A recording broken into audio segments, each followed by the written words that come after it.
Hello and welcome. We all know by now that Disney loves to milk its properties. It's no surprise that they came out with a sequel to Once Upon This Christmas.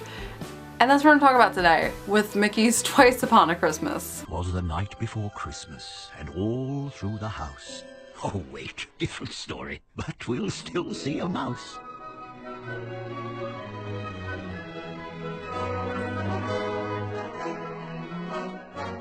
Mickey's Twice Upon a Christmas was released in 2004, and it is completely computer generated animation. CGI. It's the first that they did with the studios, and once again it was also released by Disney Toon Studios, which is a lower quality studio. It was released to video and DVD, so it never had a theatrical release, but just like I mentioned before, they didn't have that many Christmas and holiday films that were theatrically released, so they came out with a lot more of these specials and home video featurettes. And just like the first one, this is an hour long, and just like the first one, it also features a compilation of shorts. I will say though, because it is CG, the animation is better compared to the regular hand-drawn animation. It's a little bit weird still, but it's easier to master when it's computer generated compared to actually hand-drawing animation. But some of the characters still look a little bit strange, especially Huey, Dewey, and Louie when they're smiling.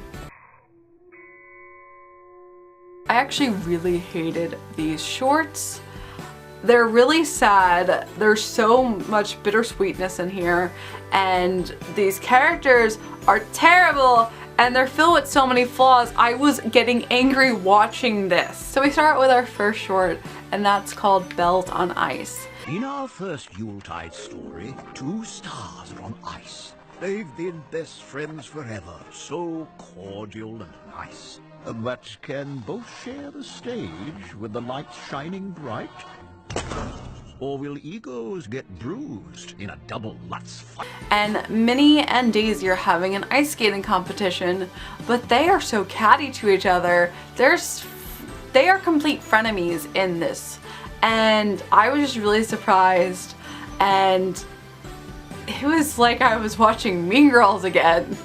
Jingle bell, jingle bell, jingle bell rock. Jingle bells swing and jingle bells ring. Daisy keeps trying to push Minnie out of her ice skating competition and showing off, and Minnie keeps on trying to top her as well.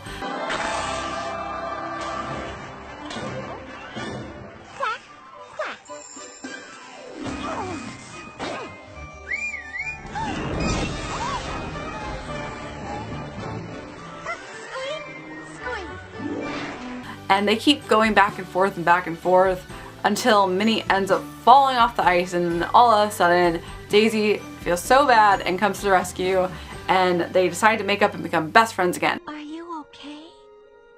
I think so. What was I thinking? What were we thinking? I'm sorry.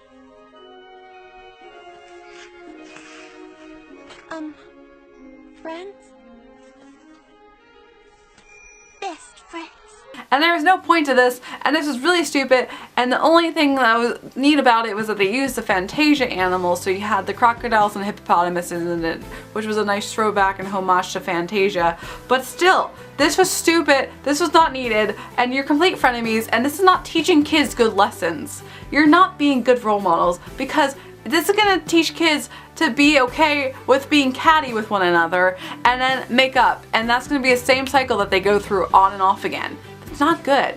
You're making brats out of kids. And then we continue on with Christmas Impossible, which is our Huey, Dewey, and Louie short. This grand stately mansion, 3 kids deck the halls. They're sliding down banisters, climbing the walls. But soon they may wish they'd shown more self-control, or they'll wake up on Christmas to find lumps of coal. And I feel like this is exactly the same scenario that they went through with the first short that they were in with Mickey's Once Upon a Christmas. They keep being bad, they keep pulling pranks, and yet now that it's Christmas, they have to learn to be good so they can get on the good list. And with Scrooge, he now has his heart of gold telling them that because he was selfish and rich, even though he got all this money, he never got on Santa's good list, and so that's the one thing he regrets in life, and he's trying to teach them to be better so they can be on Santa's good list. The one thing that I wanted more than anything else, I never got. Because I never got on Santa's good list. Well, why didn't you just buy it? You cannot buy being on Santa's list. Now hear me out, lads, because I'm losing my patience. It's simple. If you don't clean up your act, you don't get on Santa's list. Of course, for them, they decide to hijack up to the North Pole themselves and seek into Santa's list so they can put their name on it, causing chaos and destruction along the way. One eye following me, see? No, that hurts, see? It's gotta be here somewhere. Where is it? Hey, I got it! I got it! Oh no! Look what they've done! They end up deciding, let's actually be good and clean up our mess, and finally are able to get into it afterwards, and instead of writing their names down, they write Scrooge so he can get a gift, which is awesome, but it's the same scenario. Their bad intentions turning good after everything comes crashing down. And again, really weird story. The elves are so creepy looking. We're way off schedule. Christmas is ruined. And everyone's just so holly and jolly, and it just is weird to me because whatever you throw at them, they just seem to be totally fine with that. And everything is great. No worries, accidents happen. We gotta get all these keys back into the jail. These dolls still have to be wrapped. But, he lost the key to the men's room. No problem. Whichever key doesn't fit is yours. So that was weird. And then we go on to our third short, and that is Christmas Maximus. Oh, he tries to step up to the plate and be cool. But now Max has grown up. Will Dad still play the fool? And this one is the most simple of it. It's again Max and Goofy, but Max is now in college, and even out of college, he's grown up and he's coming home for the holidays with this new girl. I just want to warn you, he's a little different. Oh, Max, I'm sure he's great. Don't get me wrong, he's really funny. He makes people laugh, usually at him. But he can be a bit clumsy, accident prone, disaster waiting to happen. I better give him a call. That's not Roxanne. Where is Roxanne? We went through this entire Goofy movie before where Roxanne was the most criminal person in your life and you wanted to have a date with her so badly and you did so much and you had dressed up like Powerline, and now all of a sudden it's not Roxanne, it's Mona. I don't know who this Mona is, and I want to know what happened to Roxanne. Like, this entire short story is actually really cute, and it's the same scenario where he's embarrassed by his dad, but then he learns to like his dad and knows that he's there for them and wants the best for him. And there's an entire montage song about it too. Got a boatload of butterflies in my belly. I'm short of breath with legs of jelly. Feel like I'm floating about 5 feet off the ground.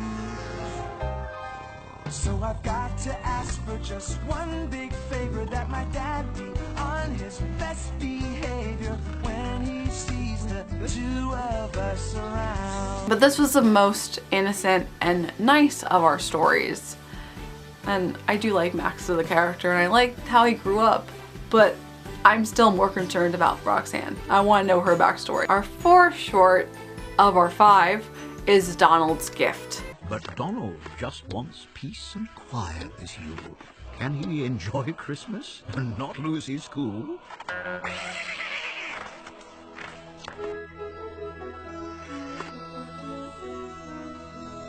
It's all about him keeping his cool for the holidays because he's really hot-tempered, and he ends up losing his cool, of course. And he has to find his Christmas spirit again in order to be appreciated by Daisy and Huey, Dewey, and Louie. Again, kind of weird, really strange in the sense of life lessons, but understandable. That one wasn't the worst. The last one is the worst. The 5th and final short we have is Mickey's doggone Christmas. But when decking the halls, if your master says sit, you'd better obey, or disaster may hit.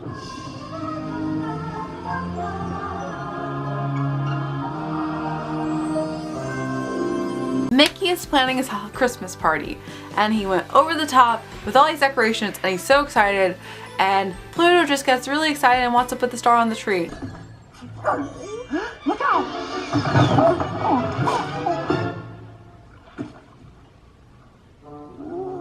Pluto, you gotta be more careful.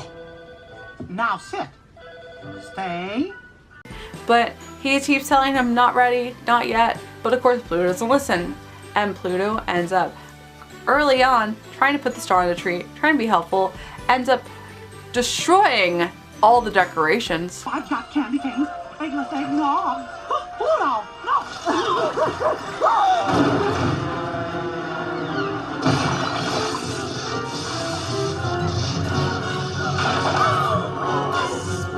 Which, of course, sends Mickey off the top and gets him so angry that he sends Pluto out to his doghouse in the cold and tells him to stay out while he goes gets more decorations for this party. Of course, Pluto feels terrible, feels like it's the end of his world, and decides to run away. Christmas is ruined, and you ruined it. Get out and stay out. Wait, did I mention you ruined Christmas? Well then, stay out! Stay out!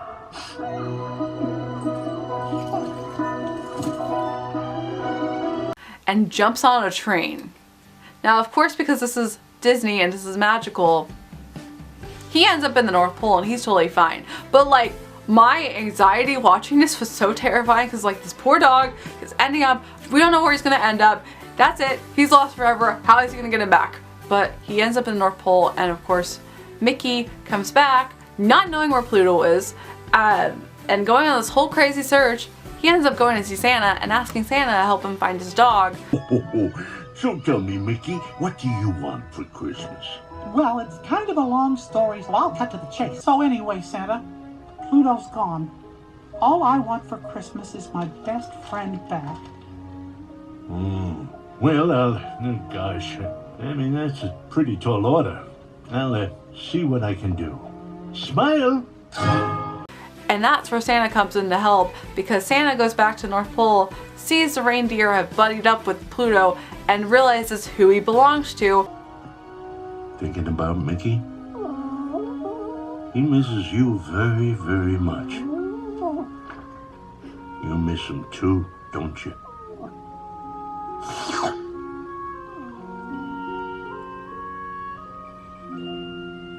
And are able to bring Pluto back to Mickey, and everything's good, but still, it was such an anxiety-driven short, and these are all for kids. I don't find any of these appealing and magical and happy for kids. These are all terrible, and this shouldn't have been made. For once, the animation isn't the worst part. It's the actual writing, the stories, and these are not happy Christmas films like they should be. So, no, don't watch this. This is terrible. If you want to have an anxiety-ridden attack watching these characters be terrible people, then go right ahead. But otherwise, you can skip this one. The only good thing, once again, just like in the first one, is the end credit music. Wrapping hopes and dreams in angels' wings tonight. Time to give and receive, but the only gift I need is to share this day and every day with you. This song is called Share This Day by Josh Kelly, and again, it's really, really, really awesome. I love this song. It's definitely going to be on my new favorites. So that's the only positive thing about it. Everything else was terrible. So no, do not watch this. Just find the song and listen to the song and everything's happy. There is a lot of Mickey Christmas related specials, so we're going to continue tomorrow with Mickey's Magical Christmas. So you can stay tuned, and as always, I hope you have a magical day, and I'll see you real soon.